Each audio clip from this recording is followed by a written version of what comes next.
Good evening, ladies and gentlemen. Coming to you live from our comfy couch here on the outskirts of the internet. This is the Gaming Saloon Reviews for September 29th, 2019. With your host, Beastbreaker2448 and Rampant Epsilon. Hi. We are back with more Fourze. I also couldn't help but notice that, like, at the end of one of this week's episodes, there was a quick little, like, not a trailer, but just like intro and edgy advertising for Megamax. Oh, I didn't notice that because I've kind of not been going to the end of the video. I've been going to the end of the episode.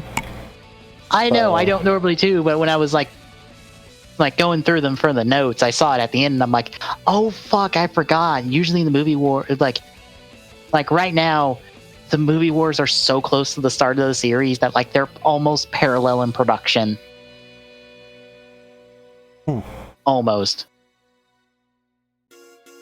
Like practically the new crew has like a handful of episodes under their belt before they're immediately pulled to do the movie.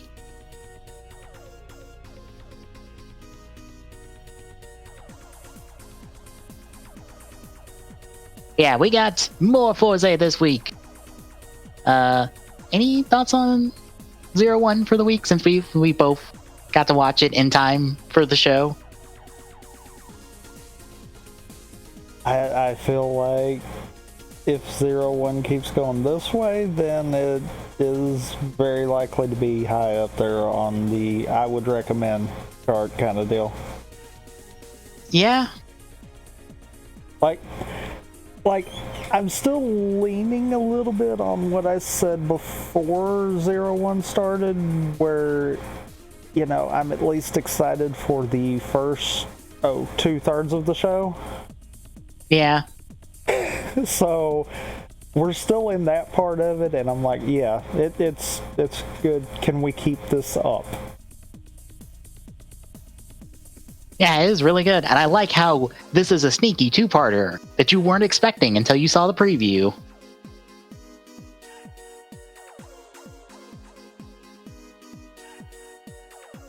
And I don't know how I feel about two-parters kind of deal with it, because it's like, sometimes I feel like we're going to wind up utilizing that to the point where it tends to want to start being patty. And I hope that doesn't happen. Right now, we're not there. Mainly because we're still kind of setting up the show. Yeah.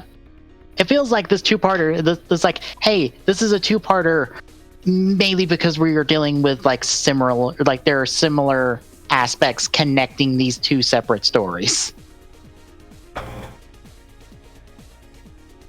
Which I'm fine with something like that.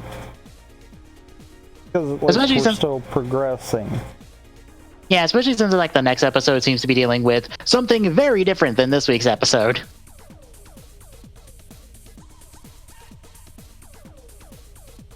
Which I think from episode summary says, oh, it's kind of illegal to make human gear like after an actual person. Like, you can't do that, and apparently this guy might have did it. Oops.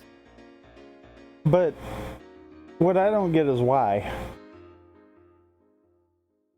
I am willing to bet daughter died at a young age. No, I'm not meaning why did they do it. Why is it illegal is what I'm not quite grasping. Because the way the human gears are programmed, they can't be directly used for malicious intent, at least from what we've seen. Also, they have the big honking headgear, so it's not that hard to notice. It's one of those that I'm like, why is it illegal? Like, can we get that answer? I have a very, very strong suspicion it is Daybreak Town. Something about Daybreak Town. But I don't even feel like it's that. And the main reason the main reason I'm kind of justifying that is the flashbacks of his dad. Yeah. And I say dad loosely.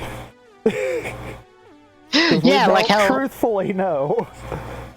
Yeah, like how Jin is Hiromi's son.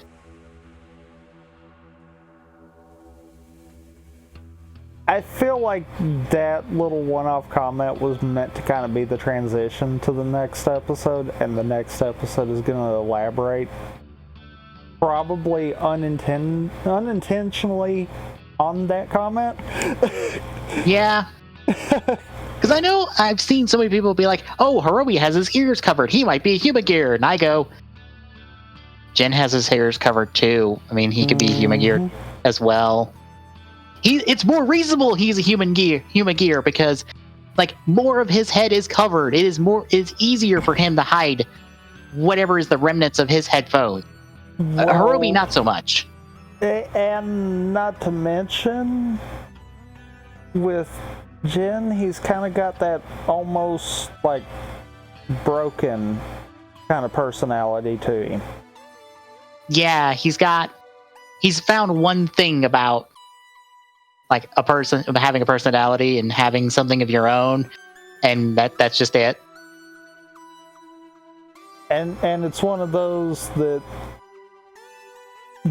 to me would kind of point towards, okay, he was one of the original batches of Human Gears, and maybe the events of Daybreak Town affected him differently.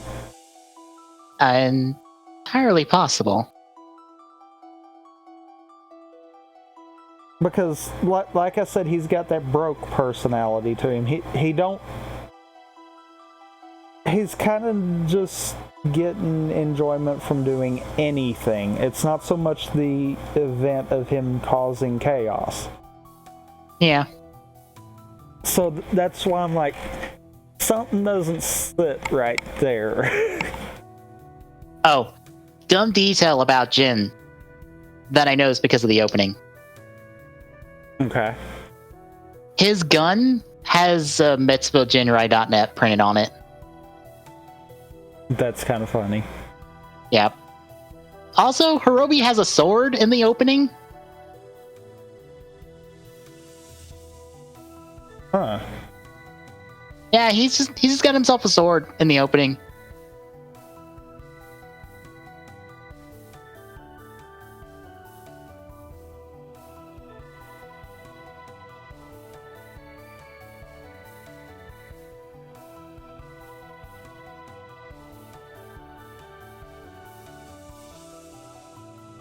Yeah, there was just a couple other things I noticed about the opening that I forgot about. It was just like, oh yeah, Hiromi has a sword instead of Jin with his gun.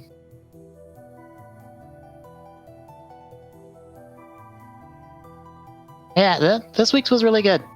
And what's bad is out of the opening, you know, after kind of realizing the stuff they hid with the X-Side, it's like I can't put fingers on too much that I would think they possibly hid. Because it doesn't strike different parallels like how they did with the X-Sides. Mm-hmm. So it's like, maybe there's not as strong of a connection as they want us to think. Or maybe the connection's different than how they want us to think. Mm-hmm.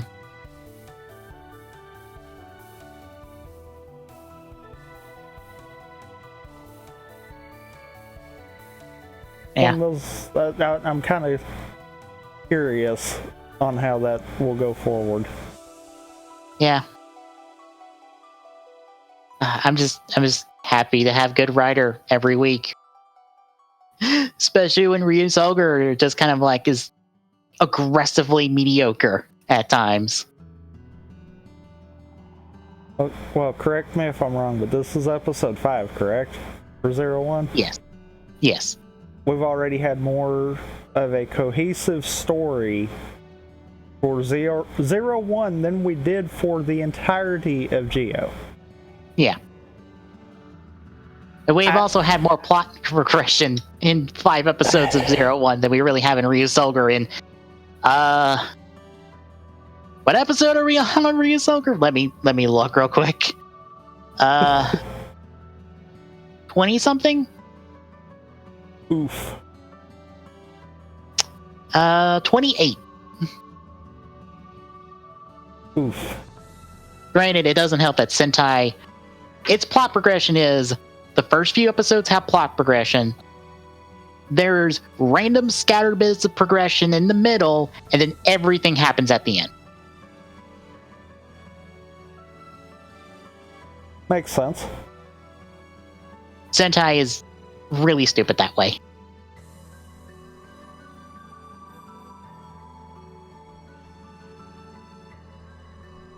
I have to wonder if maybe it's because of having to ride around a team as opposed to just a core group.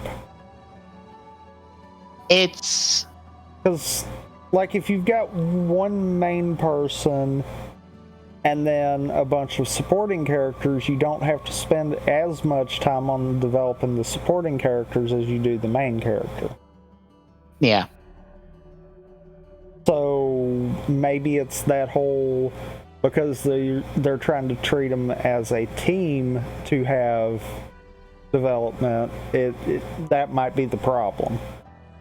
Well, the problem is we've not gotten character stuff at all, really, as on top of it. Yeah, but you know as well as I do, most of the Sentai series have just been that. Yeah. To quote, coincidentally enough, Shirakura, it's because Sentai doesn't get to experiment like Rider does. It's stuck in its own ways. And I guess it's stuck because it hasn't had to kind of reboot itself after a long hiatus like Rider did. Because bear in mind, from Black RX to Kuga is about I think a 15-year gap or so. It's a several-year gap on television-wise. Going from the end of Black RX to Kuga. Or, no, not 15 years. It's enough years that it's noticeable. Even if you have like the 3 movies in between.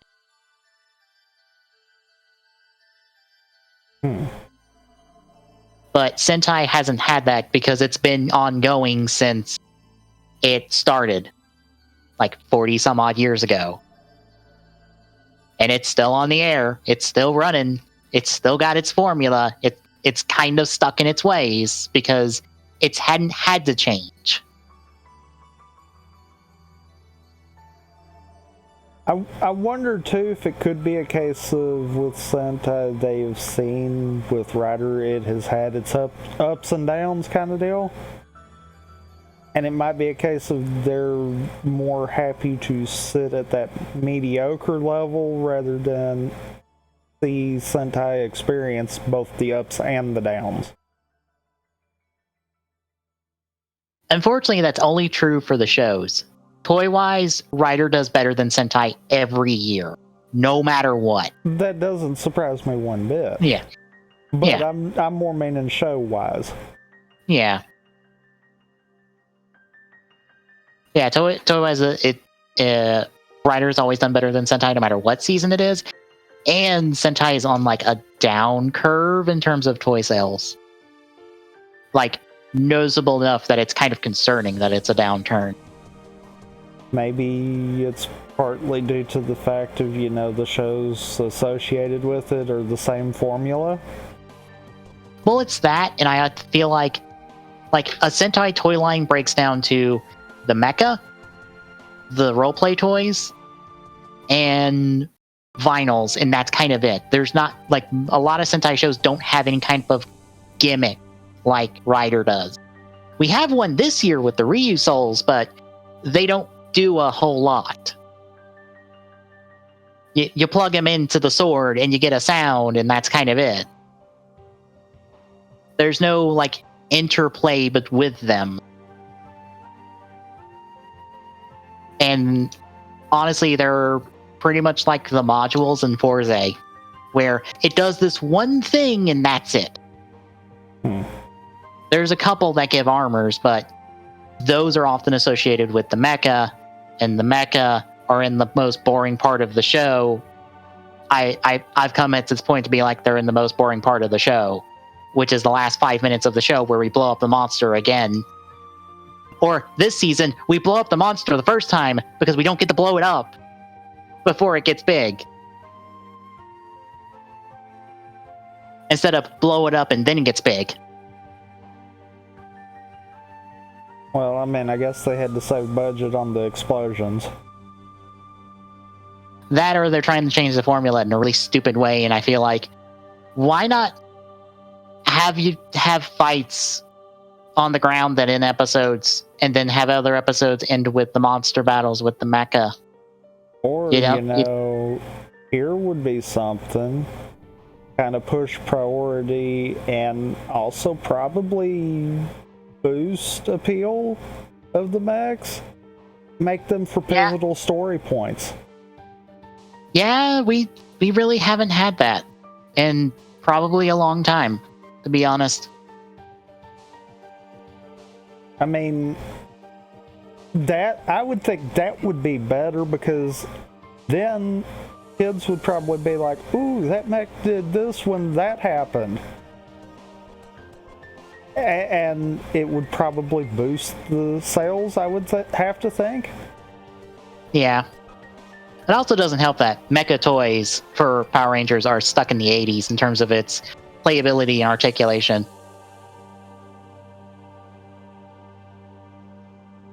Like, that's just a problem that they would have to figure out. Yeah. Like, a modern day Transformer blows Sentai mecha of any variety out of the goddamn water. And they're essentially the same toy. Essentially. Like, truthfully. Yeah. With as much as they've been focusing on like one big mech that arms plug stuff on, for all intents and purposes, yeah.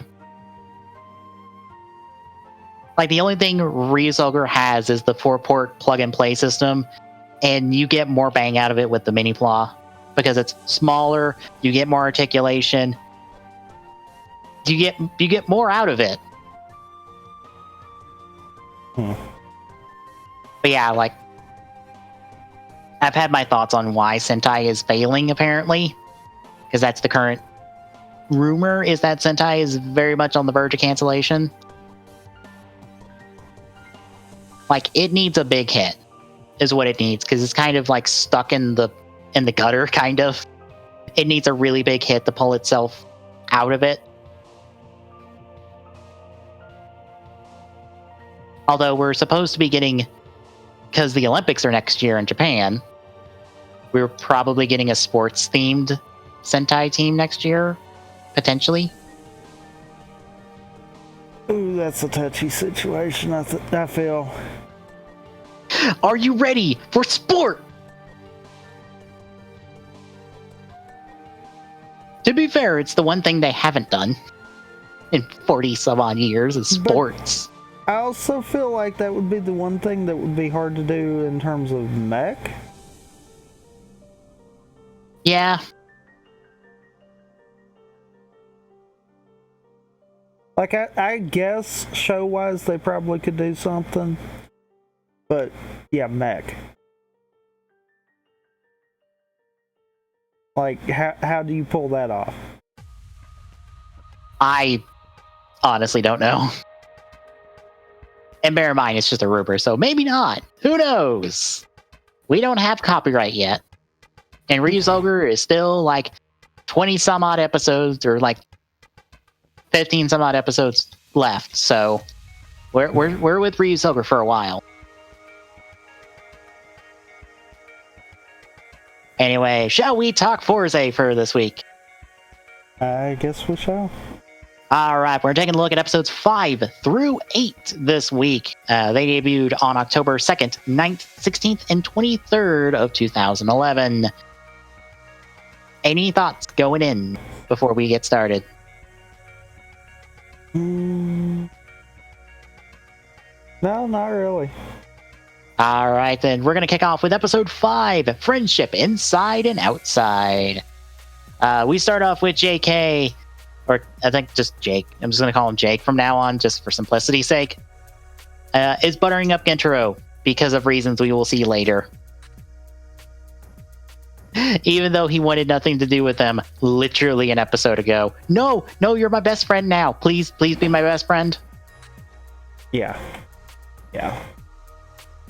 Gentaro is having none of this because he knows the power of fake friendship when he sees it, and he sees it directly in Jake. I love how he even goes, you know what, I don't mind being your friend last. You'll be last. Funny. Yeah. Osugi drops by to start class, and then he adonishes Gentaro for his uniform, which, for reference, that's the uniform he's going to have for the rest of the series, so he's not changing.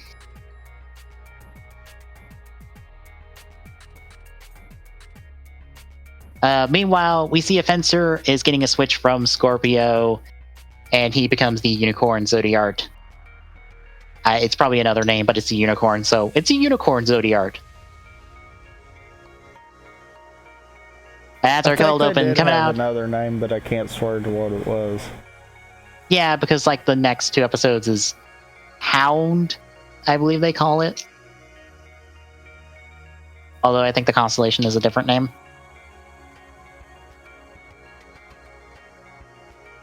Anywho, that's our cold open coming out of it. We check in with Miyu as she pretty much shrugs off Shun. Because, you kind of were just going away from me with that whole queen competition thing. Fuck off then. You're not dating me for me. You're dating me for stupid titles. So goodbye. She ends up telling the other girl from those 2 episodes to handle the cheerleading squad while she's busy with her new club, which is of course the Kamen Rider Club, which is not official still. At least Kengo refuses to acknowledge it. Even though everyone else has. You literally have a flag and everything.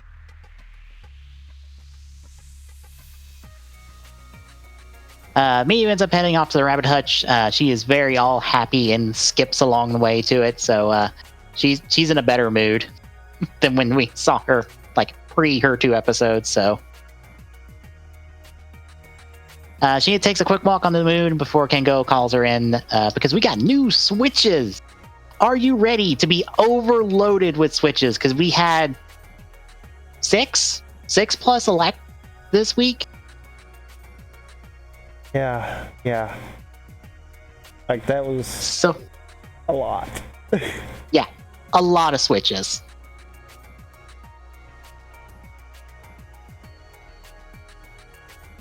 We get to see Scissors. It's the one she's holding at the moment in this scene. And it's accompanying Foodroid. Yes, they are called Foodroids. Frybot. That's not his official name. It's Frybot. I'm fine with that. Yeah. We see Elect get made, which is really weird because Scissors is number 11, and apparently it got made before Elect. So maybe they can skip switches in order, which is weird because I think they make a point later on that they don't.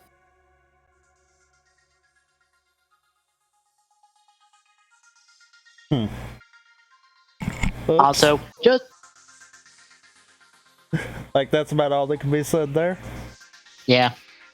Just for reference, all of the form change ones are on the 10 slots. So 10, 20, 30, and 40 of the switches are our form changes. Just for future reference. I figured that would be a important thing that it was on the 10 kind of deal. Yep.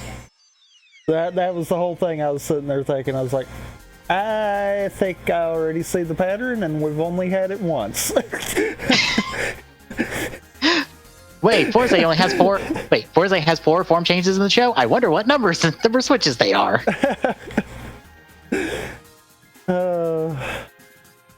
Like it's one of those cases, feel like though. That one was too on the nose. Yeah. I also feel like you could still cut the switches in half and not really lose anything in this series. Yeah. And have them on the 5s instead of on the 10s. But I mean, you got to play into the 4 gimmick, right? Look, we do not need 40 switches just because it's the fucking 40th anniversary of the franchise. Okay? You did the 40 with Fourze in the name. Got it? Okay, cool. We don't need 40 switches. We literally have a repeat switch. We have 2 different magic hand switches. Oh my god. Yes! One is magic hand. I don't remember what the other one is, but they are both literally magic hand.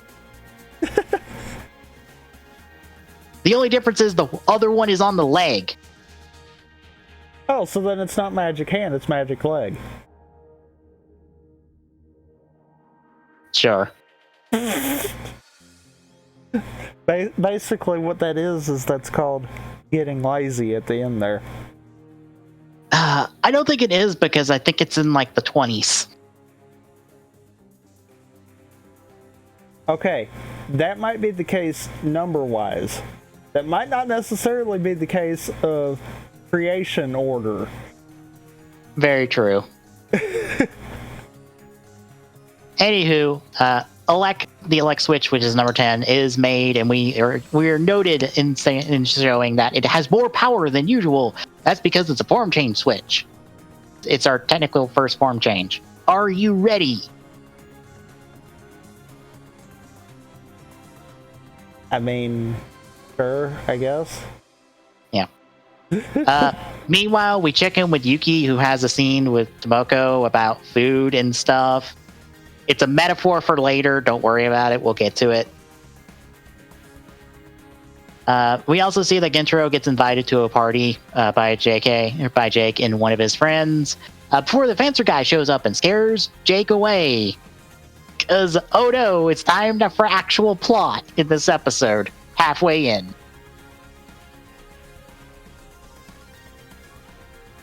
But he goes unicorn, and that ends up pulling Gentaro and Yuki to the scene of the fight. They don't see Jake. They only see Unicorn. He ends up taking Unicorn for a ride with the rocket for a little bit, so Kengo and Miyu can show up, and then Miyu and Yuki can argue about leadership in this club, since Miyu has just named herself president. For reference, that's not going to change. She's officially president from, like, here on.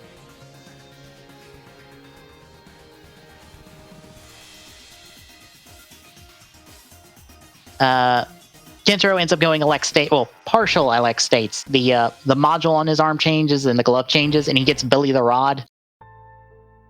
I'm not kidding. It is actually named Billy the Rod.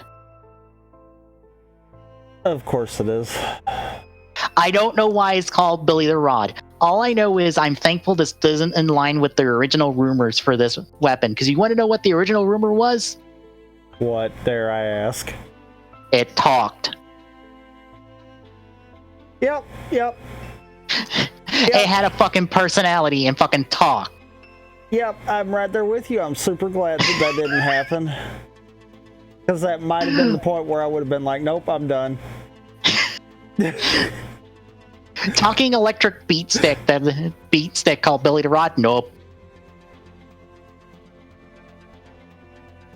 Yeah, so Gentaro starts to try to fight off the Zodiarch with Billy the Rod, and it's 3 modes. We don't get into the 3 modes until the next episode, but it has 3 modes that change depending on what plug you plug or what outlet you plug the plug in. And we still technically don't even get fully into it. It just kind of happens. Yeah. All we get into is that every time Gentaro tries to hit Unicorn or anything else, the electricity feeds back into the suit, which lets Unicorn get away after a while. Gentaro's a bit frazzled by the fight because, to quote him, it's literally trying to eat him. Or that's what it feels like. I mean, to be fair, he's probably not wrong. No. Meanwhile, Asugi is reading up on his horoscope. That tells him he's going to have a bad week. And we reveal, oh, his sign is Scorpio. I wonder what this means.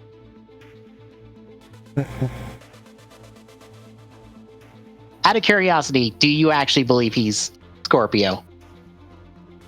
No. Okay, good.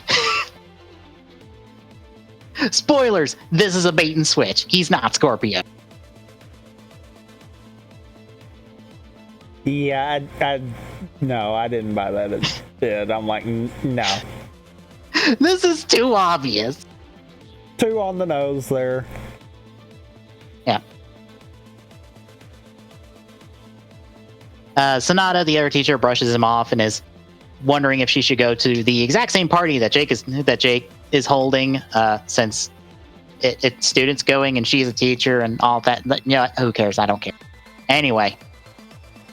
I feel like she's going to be important for something later on. I just ain't figured out what. All right.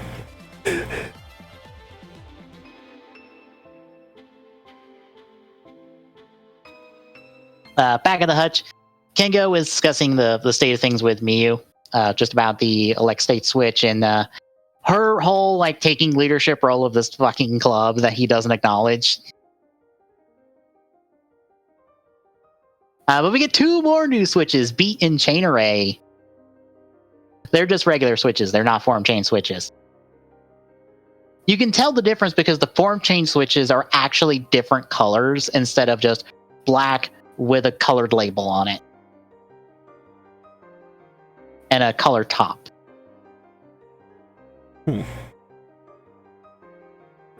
During all this, Yuki just has her headphones on and is just typing away at a console with the Burgeroid.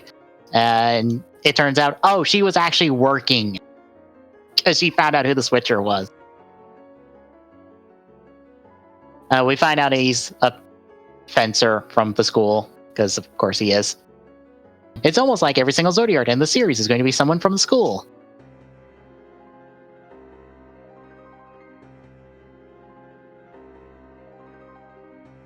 I mean, I guess that makes sense. Yep. But we're at the party. Gentaro is not a super big fan of the loud party life, but he finds his groove eventually. Jake and his buddy welcome him, and we see that Jake is the big host of the small karaoke room that we have here with a bunch of other people. But the party is broke up by the Zodiac as Miyu... not Miyu. Why did I put Miyu? Miyu orders it, but Yuki's the one that's sent to deliver the switches to Gentaro. I don't know why I wrote that.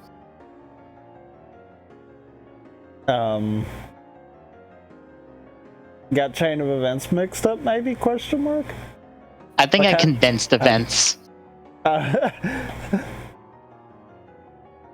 Anyway, Gentaro tries to fight the unicorn, but with his new face sword, he needs a sword of his own. Unfortunately, Jake and his friend made off with the elect switch, so Gentaro doesn't have a sword anymore. Nor a form change. So, I mean, he technically didn't have form change at the moment anyhow. Yeah. So he had to make do with a beat and chain array, which only helped so much. Which means he's on the losing end of the fight as we end the episode. Picking up with episode 6, Electric Shock Steadily. We see Gentaro try to combat Unicorn more with Launcher, and it still doesn't work. And Unicorn just gets bored, and it's just like, I'm not wanting to kill you. I'm leaving now. Bye. And I love how Gentaro's like, yeah, you better run. I didn't lose this fight. Except for he totally lost that fight. Yep. Also, Gentaro is desperately trying to cover up the fact of, oh fuck, I lost the elect state switch. Kenko's gonna be mad at me. I need to go find it. He even shoos Yuki away so presumably he can like search the entire goddamn karaoke bar he was at for it.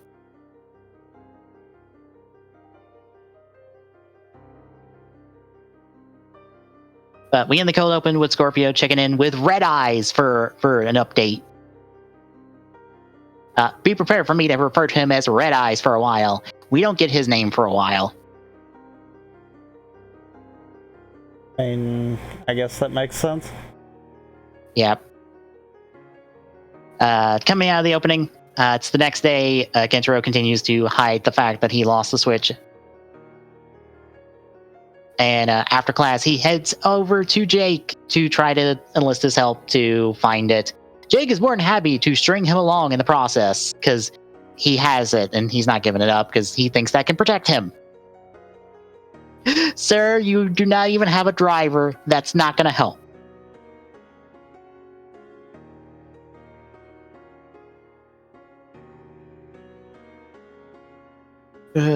So, as Jake's stringing him along, Unicorn finally tracks them down and just spills that, yo, I tried to help Jake once. It got me injured, and he was an asshole about it and just blew me off afterwards. He's kind of a dick. Maybe you should just walk away from this. But Gentaro says, no, I will not, because I'm not going to let someone get murdered over this entire situation.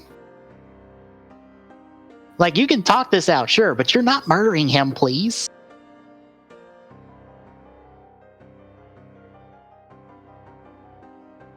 But this fight also does not go well. But when Jake gets tossed off, the elect state switch gets out of his pocket, so Gentaro finds out, oh, you stole the elect state switch from me. Oh, well, piss.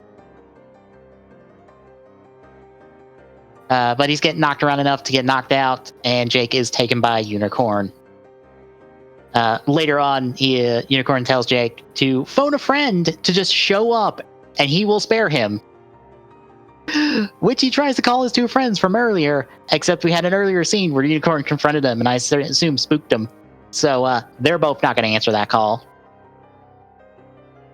Also, a weird bit of trivia that is apparently not on the wiki, which I find is weird.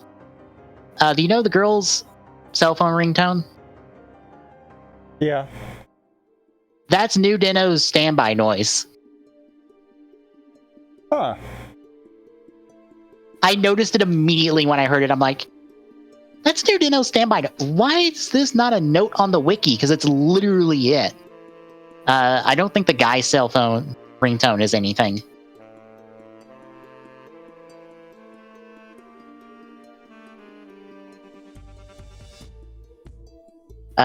Checking in with Gentaro as he is knocked out cold. Tomoko saves him?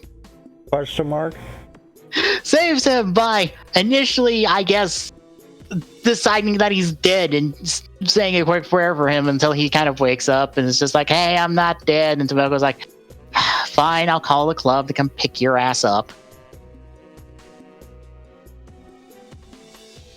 But back at the club, Gentaro's back on his feet and heads out after doing his best to apologize to Kengo and the team for losing the Switch and then lying about losing the Switch for like a day and a half.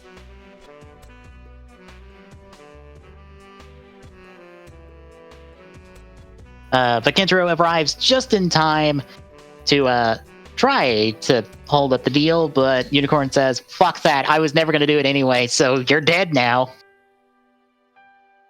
So Gentaro has to fight Unicorn, but a little bit of support from the club gets Jake free, so he can give Gentaro the elect state switch. Gentaro can go proper elect states. We get to see all three of the sockets do.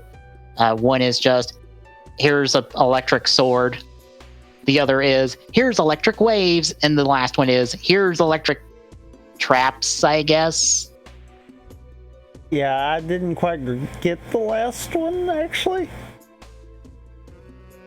Like, what was it supposed to imitate? Yeah, I don't know. I feel like that one might have been done kind of on the poor side. Yeah. But little showcase makes quick work with Zodiart. It's done. The guy's saved because he went last one as well. I might drop mentioning last one because I think every single person goes last one. Probably. Like, on one hand, I have to mention the fact that that is a thing because it's a plot point later. Well, it's legitimately a plot point. but like on the other hand, it keeps happening every week. So, I guess just assume a Zodiac went last one, unless I say unless I have a recap that says otherwise. Probably for the best to just do that. Yeah. But yeah, the little showcase makes quick work of the Zodiac. It's blown up. The guy saved. Some amends are making. And JK is pulled into the club so he can be properly reformed from asshole into a useful person who's not a dick. And we end on Red Eyes pondering if Fourze will be of use to them as he, I guess, pulls in more people and such. And yeah, that's 2 of our episodes for the week. So how'd you feel about them? I guess.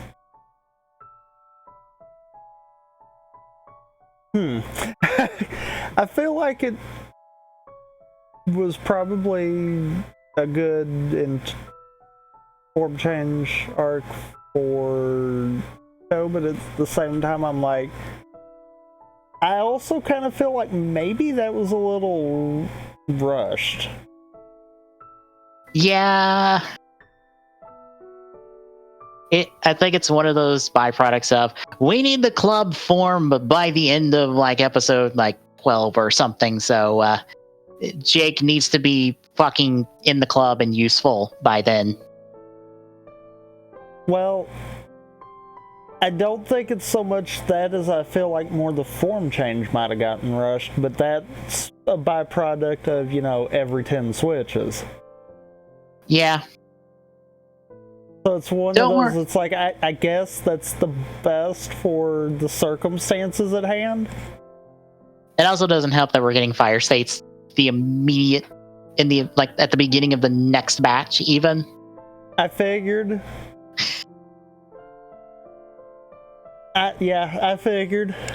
But thankfully, we won't get Magnet until, 4 batches from now. At least there's some gap. Yeah, we don't get Magnet until, after Meteor's introduction and after he's, after Ryusei is a part of the club. It takes us a while to go from Fire practically back-to-back to Magnet. And then it takes us a little while longer to get the Cosmic. Because bear in mind, those are all the form changes that are in the series. That's it. There are no more other form changes. The only other, form in the series is Meteor Storm. And I think that, comes after Cosmic?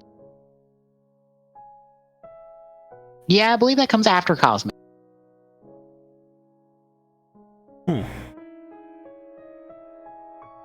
So yeah, it does feel weird that we're just spamming the form changes now when it's you have all these other switches you could play with. Why are we not popping them instead of here's Lex States?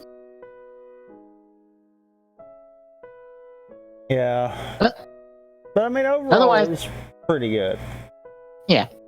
I like him. I like how Jake is in the club mainly to make him a better person instead of, oh, you helped us. Granted, everyone who joins the club from here on out is joining because it will help them in some way.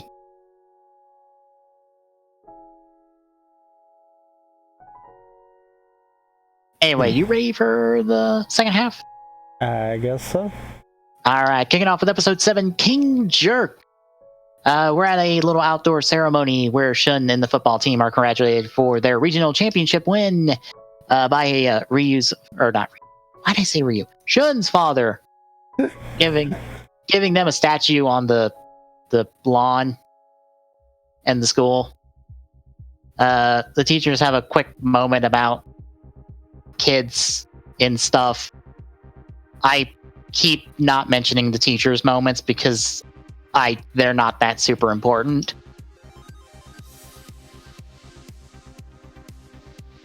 It's a subplot that exists, but it exists for a reason later. Right now, it's just, here are two supporting characters that talk to each other, but don't interact with anyone in the main cast that often.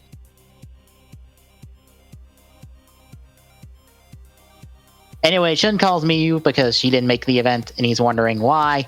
And we find out over the phone, oh, Miyu was busy with the rest of the club as they were testing out new switches in some back corner of the school where hopefully nobody was near, because they kind of made a mess of the place. Yeah. They were testing out Spike and Smoke, 2 more switches. So, yeah, you thought I was kidding when I said like 6 switches. No, there are so many switches. What I find hilarious is Figuarts made every single module that appeared in Fourze. This is before they were cutting back. Granted, they released them in packs, so there were like 4 packs that had just about every module in them. The only one that I think got missed in all of those batches that weren't in like the base Fourze figure or something else was like Claw, which was like some magazine release. But otherwise, every module is in Figuarts, and it's also in the gimmick change line, or the gimmick line. So they went all in on the modules. Although it does get worse when we get to something later. Because there's more modules.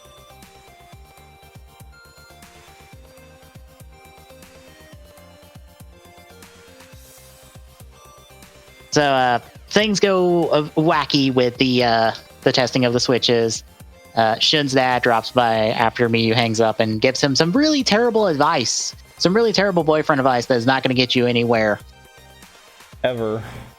No. But back with Miyu, she calls for the club to meet on Sunday so they can continue to train and stuff. But we find out that most of the class has supplementary lessons because the writer life makes you late or miss class a lot. Like a lot apparently. Or you just do something dumb and stupid that gets you dunked in here for some reason. And that's our cold open. Coming out of it, we're at the lessons where Tomoko is there as well because she apparently deleted a whole bunch of photos when she found one that she didn't like. So that happened. Why did she delete all the photos if she didn't just like one of them? Yeah, like... You could just delete the one! It's not like these were physical photos. They were digital photos. You could just delete the one. What the fuck, Tomoko? Like, hers, and as we'll later find out, Yuki's kind of don't seem like why. Why? A, why'd you do this? B, why are you here because of this? This is not supplementary lessons part. This is like, your ass is in detention for something stupid like this. What the fuck?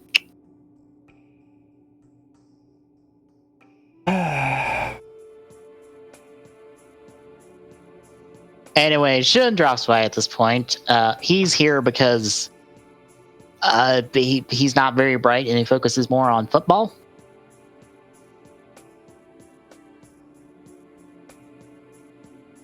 You know, I get why Shun... Here's the weird thing. I know baseball is far more popular in Japan than football is. And I kind of get why Shun is football, but it's still weird that he's not a baseball player. You're right on that, actually, but I do kind of get that too. But yeah, I do have to kind of agree with you there. Yeah.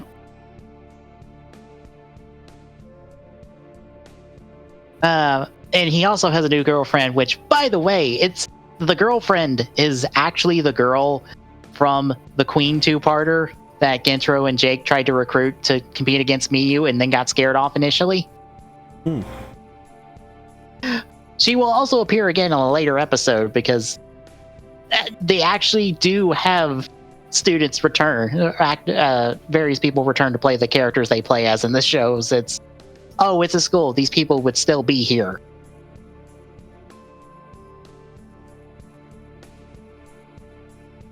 That is when the teacher drops by and he pledges to sharpen them back up, since that they're all a bunch of hooligans, especially Gentaro. Even though he's like the farthest thing from a fucking hooligan. Again, teacher, you have failed the first impression test that Gentaro has with his attire. Bravo.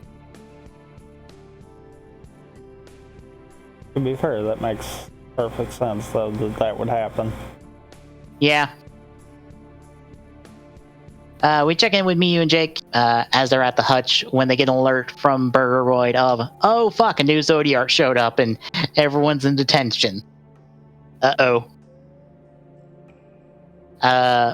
Checking in with our detention group, they are forced to write one word 1,000 times, except Gentaro has to do it in brush on giant pieces of paper, and after he complains about it, he now has to do it 2,000 times.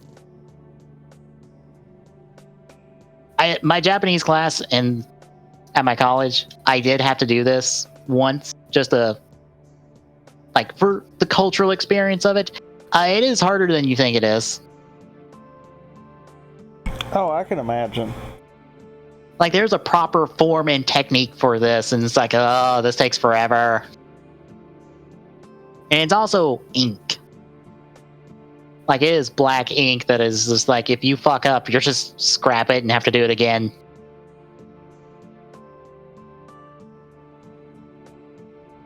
We also see the teacher is a bit softer on Shun, because of course he is. Of course he's softer on Shun. We're not playing the trope if we're not. This is after the teacher leaves. Shun again get into a fight over this whole situation, and Shun gets a little painted on mustache for his trouble. Meanwhile, the Zodiac is making a scene at an outdoor mall, I guess stealing some jewels and shit, when Miyu and Jake arrive, and Miyu, I have no idea what her plan was past a certain point, decides to just walk up and just call out the Zodiac. I think that was the plan.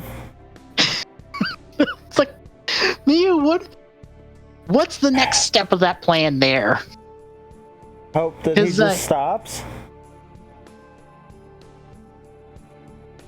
I mean, I guess at this point they also have kind of figured out that, pretty much everyone that's been using the switches right now has went to their school, so maybe her thought was she should be respected as their queen, and they just stop. Maybe? I mean, that's the only thing I can think of right there. Otherwise, that was dumb. Yeah. Miyu, you did not have a gun. You have no way of fighting them. Why are you calling attention?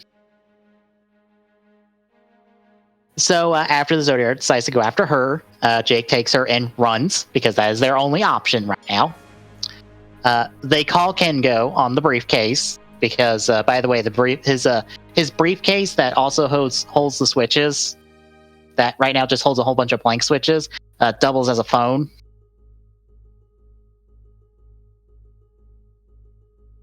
They call for backup, which Kengo is the only one that gets away, because Shun tackles Gentaro and makes him stay, so Kengo has to go help with the power dizer. That also does not go well, and he gets a flash kick for his trouble. Zodiac did get, but this lets the Zodiac get away. But Jake does spot him in human form later with the Burgeroid. But unfortunately, they can't ID him, so Jake has to go make the rounds to get some info, since he is the only person here who knows enough people to actually get some fucking information. Mm-hmm. You'd think they'd be able to hook into the student ID database and just be like, anything? It's like, this person, no. This person, no. This person, no. You could at least compare photos. Yeah, but I mean, why do that when you can just do legwork? because that would take longer. Mm-hmm. It also would invalidate Jake's role in the team, so... Very true. Oops. I feel like that was probably the reasoning there. Yeah. But we're back at the class as things have gotten worse, with Jun making the deal that anyone who makes below a 50 on the test at the end of this class are stuck in the class forever.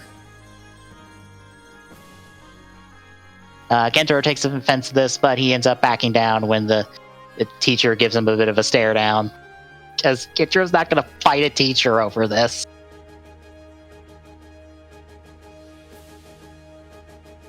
But the outburst does make him have to stand on his head and read a book upside down, I think.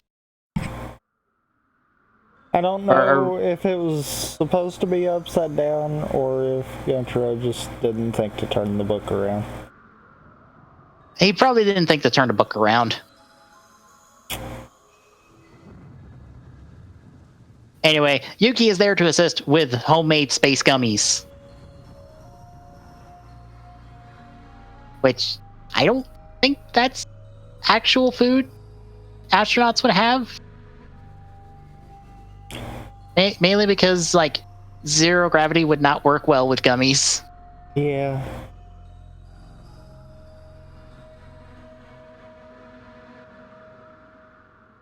Anyway, Kengo proceeds to just dress down Shun for the whole situation because Kengo has had enough of his bullshit already. It's like, no, fuck off. Someone is literally probably potentially going to die if we don't stop this Zodiac. You need to knock it the fuck off. That's it when we check in with Jake as he finds the Switcher at some like hangout of some sort in town. But the Switcher finds him, so Jake's now on the run again from the Zodiac. But this time, Gen and Yuki managed to get away. But Kengo is now stuck in class. Although the teacher arrives in time to notice that everyone just left. Oops. Yeah. Oops. So Gentaro manages to fight the Zodiac, and he puts all those fancy new switches to use. Yay! They all get a little bit of a showcase before they're probably forgotten for a while. Or in some cases, probably forever.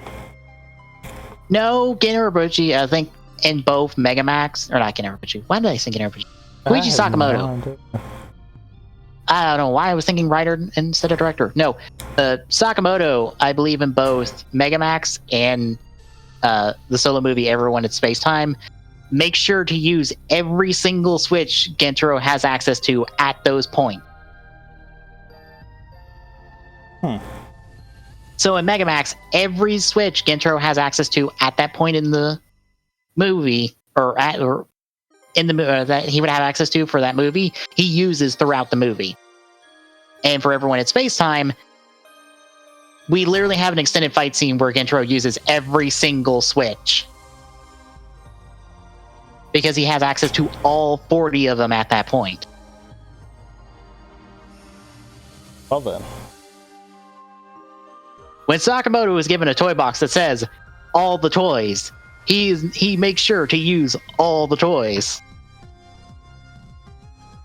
So what I'm hearing is when they needed him to do something geo-related? He did do something geo-related.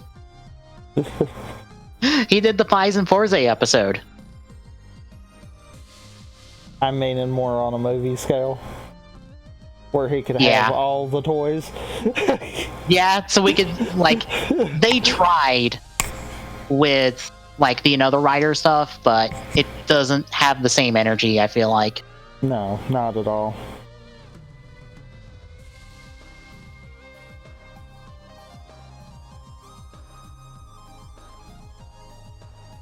Anyway, Gentaro fights off the Zodiac with all the new switches. He gets the upper hand and then goes into elect states and uses it to kind of knock down the Zodiac, gets ready for a finisher, only for Shun to interrupt him with a football to the fucking face. as he's like, "You! How dare you leave class? I don't like you." I won't someone let you has save someone.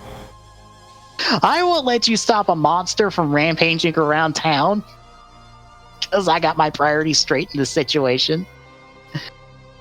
And when Hound tries to escape, Gentro tries to go after it with rockets since he got dropped out of Elect States. And Shun, in his infinite wisdom in this scene, decides to grab onto Gentro. Because that's totally smart to grab onto someone with a rocket arm. A giant rocket arm, mind you. Like I said, Shun is in this supplementary lesson class because he is not very bright. He lets anger run him. Yep. That takes us into episode 8, Iron Cavalry Cooperation. Shun and Gentro end up getting dunked into a tree for their efforts by the Zodiart. But Yuki tosses Gentro scissors to help fight off the Zodiart since it can cut up the chains. Meaning those are some really good scissors. Yeah. Unfortunately, this is when Scorpio drops by to get the Zodiart out of there, since that's Scorpio's job, is to make sure the Zodiarts get to, live. Well, I mean, every good villain has to have a minion. Yep. And that's our cold open. Coming out of it, we see our usual teachers try to offer to help out with the supplementary class. But this guy declines because it's his job to make sure these kids are better.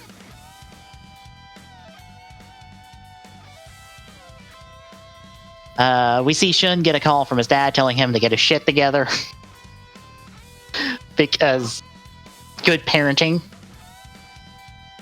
I will say this is kind of the rare instance of parents in this series because there are not a whole lot of parents in this series.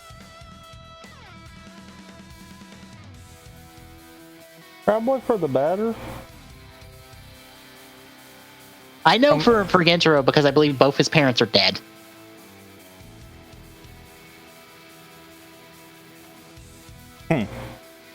Like, legitimately, that is 100% confirmed that his parents are dead.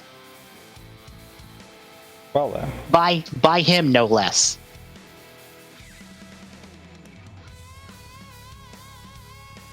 I guess that makes sense why why later events in this episode, I almost screwed up right there. I caught myself. Why later events in this episode kind of hit him as hard then. Yeah.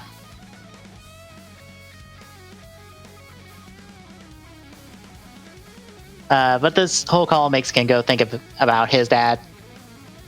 His dead dad, who died on the moon. Yeah, there's a lot of dead parents. There's an extremely lot of dead parents in the series.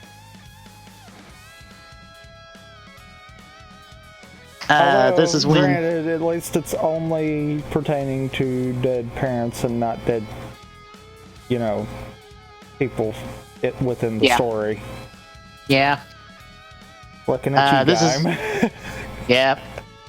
This is when the teacher decides to task everybody but Tomoko, since she's the only one who hasn't fucked up yet with doing lawn work for the school for all their bullshit. And I love it because Tomoko's the only one who hasn't pulled a stunt yet. Besides the one that landed in here to start with. Yeah.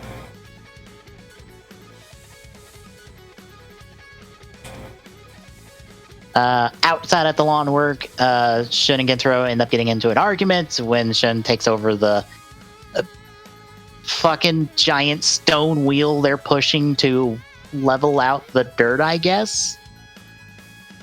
I don't know what lawn work they're doing here. I don't either. But this ends up revealing that the guy from episode 1 and 2 is still in the hospital. Which, oh boy. Which, that seems strange. Like, pretty much, hasn't everyone else just immediately woke up? Yeah, he did too. So why is he still in the hospital because of that? I don't know. I believe it has something to do with the fact that your soul has been ripped out of your body and been stuck into a monster that then got blown up.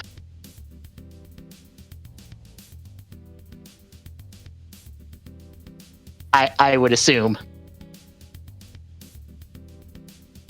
So then does that technically mean that everyone that we've seen so far turn into a monster that got blown up, they're all in a hospital somewhere then?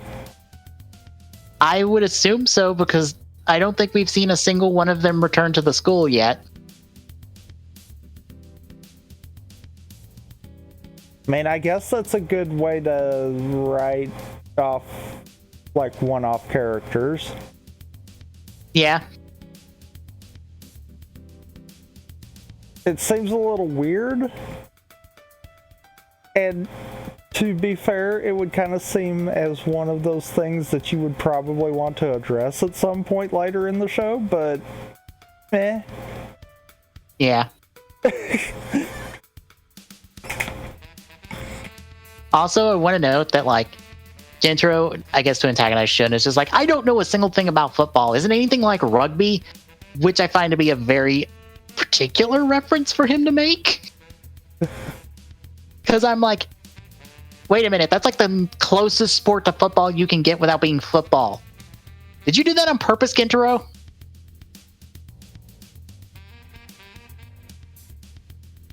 I feel like probably. Because, like, the only other one that would be like, okay, you did that on purpose, is if he said soccer. Very true.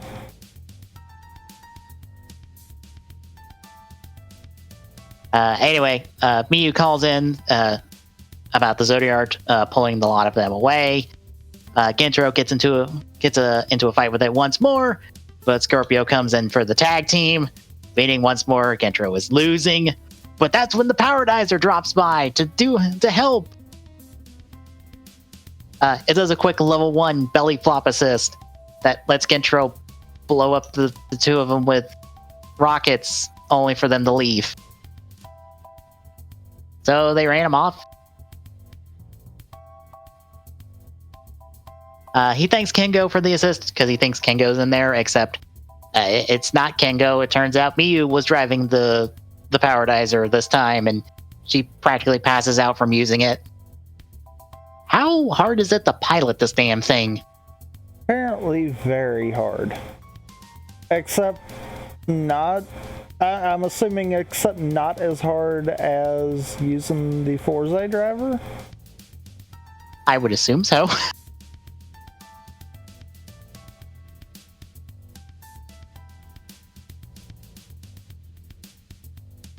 Yeah, like I said, Miyu passes out, and Shun, who sees all this, starts to make his face turn. Eventually. At the infirmary, while they're patching up Miyu, the girl from earlier breaks up with Shun because he's a delinquent now, so I can't be dating the delinquent.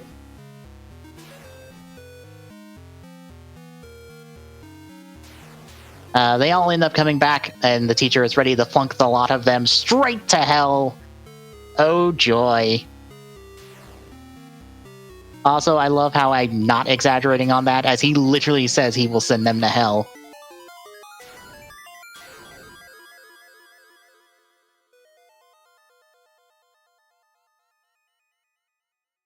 We check in with Jake for a quick second as he's getting some info. While Gentro finally manages to break through to Shun, and we find out that Shun's practically had his entire life chosen for him. He's not really gotten to choose a single thing in his life. His dad has had practically complete control of his life, which, you know, sucks. Yeah. And, you know, this gets to Gentro, and they have a nice little heart-to-heart.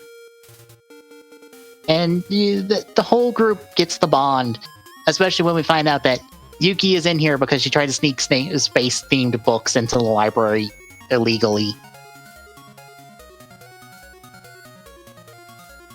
I also love second why reason for this group. It's even better because, as we see in the flashback, she is in costume, essentially, doing it too. Mm-hmm. Blatantly even. But she also fucks up and tries to put a book too big into a small shelf. God damn it. This cast is chock full of idiots, but they're endearing idiots.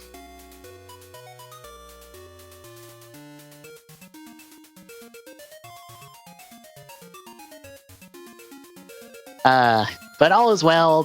Our little group is all nice and happy until the teacher comes by with test in hand. But Jake comes in with the save, revealing that our Zodiac switcher is the teacher's kid, who's a delinquent, posing as a honors school kid, which is why he doesn't like delinquents. Welp. They manage to track him down, but he transforms, going last one, and Gentaro vows to the teacher that, hey, I'm gonna save your son, even though you're about to flunk me straight to hell because I am a good man.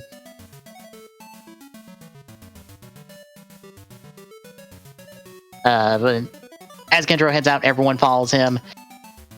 Shun does too, but he runs into his dad along the way and has it out with him real quick before he heads out, because Shun is finally choosing something for himself now.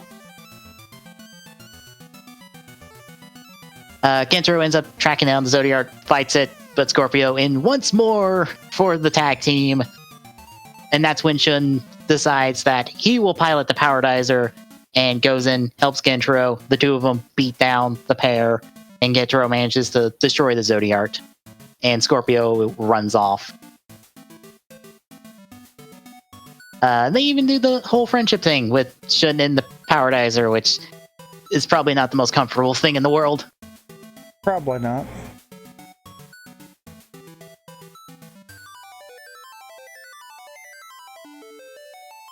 So the day is saved, but Shun has to do one last thing with the Powerdizer, and he goes and smashes the statue because fuck that statue. To be fair, it wasn't the best looking statue anyway. Well, and I think it was probably the final straw kind of deal. Yeah. Because it was the thing that his dad kept shoving in his face quite literally. Yep. But back at the rabbit hutch, Shun and Miyu are taking a quick walk on the moon. He wants to make things up with Miyu and get back together, but she's gonna make him earn that. Good on her. Make him earn that. And the club is plus one more, even if Kengo refuses to acknowledge that this club exists. And that is our... One day, I'm sure he will decide that it exists. Yeah, it's called the end of this arc in the next batch of episodes. Yep. I wish that'd been a thing that they just kind of left through the whole thing, though, kind of deal. Well, they made a flag and everything, so... Yeah, but I mean, just... that be his kind of little deal where it's like, no, this is not a club. You people keep calling that a club. It is not a club. So, what'd you think?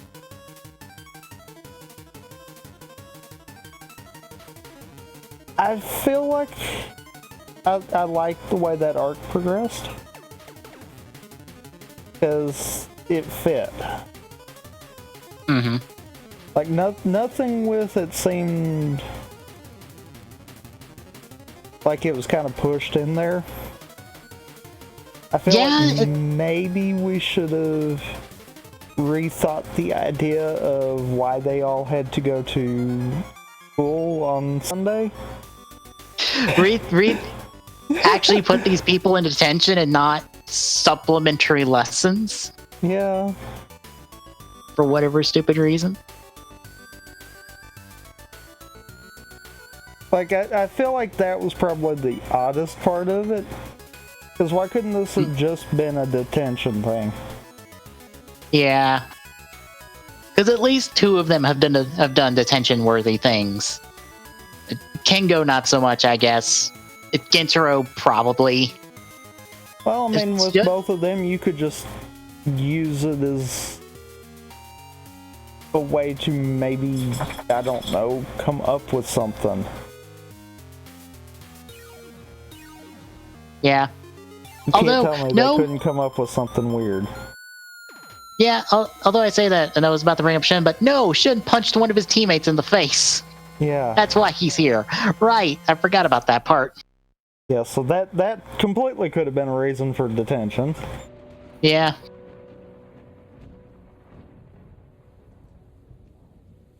Yeah, I mean, I feel like the reasoning behind that probably should have changed.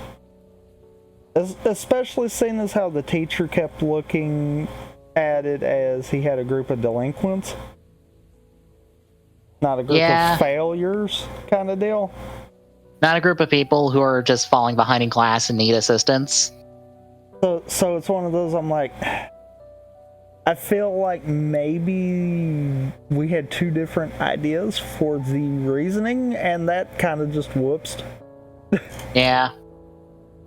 But otherwise, I mean, I don't have any kind of problems with it. I felt like that was a good arc to kind of Yeah. bring him into the club. Yeah, especially when Shun has been here since the beginning. Like, we've had like several episodes of him peppered in here interacting with the club or interacting with our main characters already. Like, he even appeared in the Jake episodes just real quick just to antagonize Gentaro once more before he left.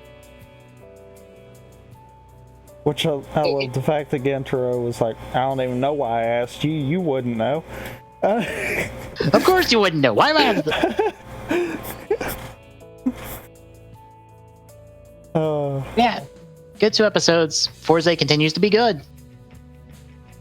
For now. I don't like that for now. I mostly say for now because we're gonna hit a part of the show where it's gonna feel like, oh, we forgot our episode count, didn't we? Oh, we gotta blaze through these, don't we? Uh-oh. Oh, so inverse of what happened with Exide Yeah. and Build. Yeah, and I'm sure you can put together what that thing is since I said, oh, we forgot our episode count, we gotta blaze through these. Huh. Well then.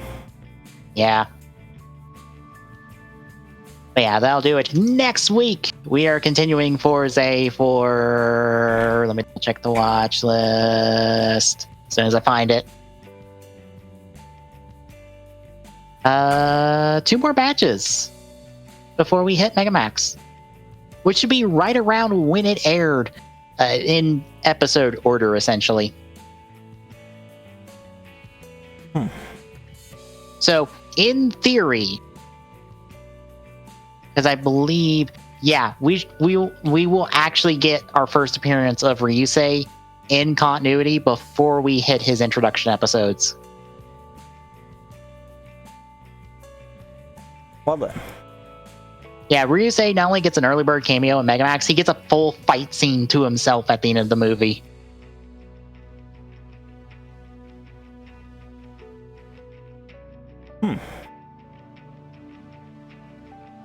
It's more treated as an epilogue, but yeah, like Ryusei gets probably the best early bird cameo of any secondary writer.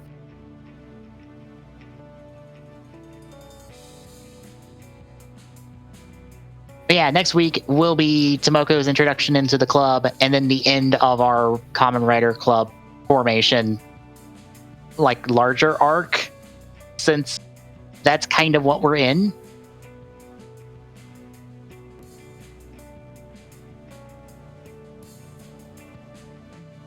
But anything else? I can't think of anything. All right, if you enjoyed what we're watching, drop us a follow. We'd really appreciate it. We have met our follower goals, which means in the next few weeks or so, I know I'm doing mine, starting mine this Wednesday.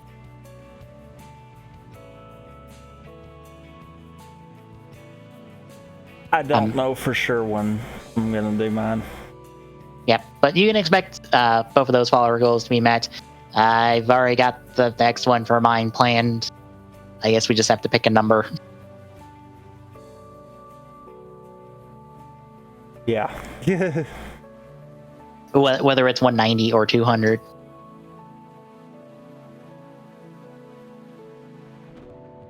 We might do it in a kind of like a split format if you're up with that.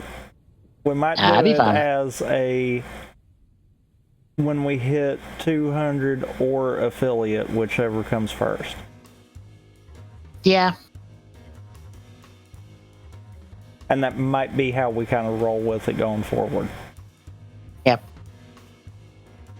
So yeah, if you want updates on when we go live, Twitter is the best place for that. Saloon. If you're looking for any, like, the past episodes CGSR from last week's episode when we started Fourze, or the last season where we did O's, it is all highlighted on the Twitch, on Twitch, so you can go back and check all that. This next week, I'll be starting my follower goal, WrestleMania 18, along with more Fire Emblem 3 Houses.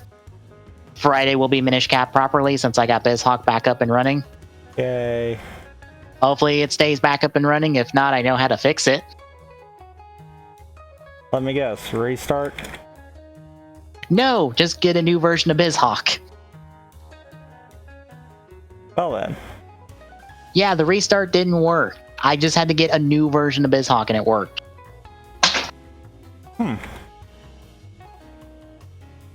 I don't know, something must have borked in the update. No telling. And Saturday will be the usual news podcast where we are probably going to be talking about state of play, although not that much, and whatever else may come out news. I know it's not the new Pokemon thing that's happening, because that's next week, I think. They're apparently doing this 24-hour, like, camera in one of the forests of Sword and Shield.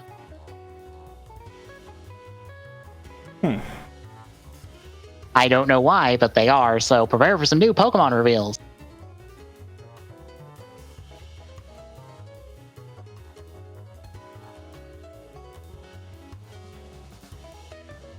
But yeah, that will do it for Tommy and for me. Get at it, everybody. We'll see you next week for more Fourze.